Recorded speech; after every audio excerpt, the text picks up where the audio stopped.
If you're looking for a complete turnover unit here in Santo Tomas, Batangas na very accessible going to and from Manila, this is Mia unit dito sa Aquinas Residences. Tara, pasukin natin. For our Mia unit, yung minimum lot area is 44 square meters and then for the floor area is 51 square meters. Included na sa package yung ating fence and this will serve as your carport area.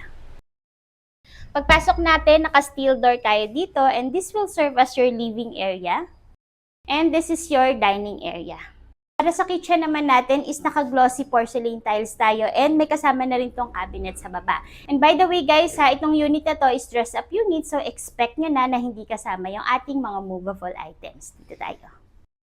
Ito yung ating service area or laundry area.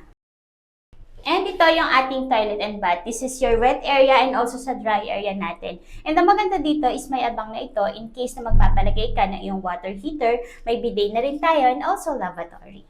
Welcome naman sa ating second floor. So dito sa second floor natin, meron tayong total of 2 bedrooms with partitions na yon. Yung steps ng stairs natin is made of mahogany wood. And yung tiles natin is vinyl tiles. Dito tayo. This will serve as your master's bedroom. Kita nyo naman malaki yung space natin. And para sa reference nyo, yung bed na nilagay dito is queen size bed. And also, may space ka pa dito. And may space ka pa dito. And meron tayo dong mga awning windows for proper ventilation. And ang maganda dito, may mga abang na tayo na butas for your window type aircon. Ito yung ating bedroom number 2, which is very spacious pa rin naman. And also, may mga windows pa rin tayo for proper ventilation.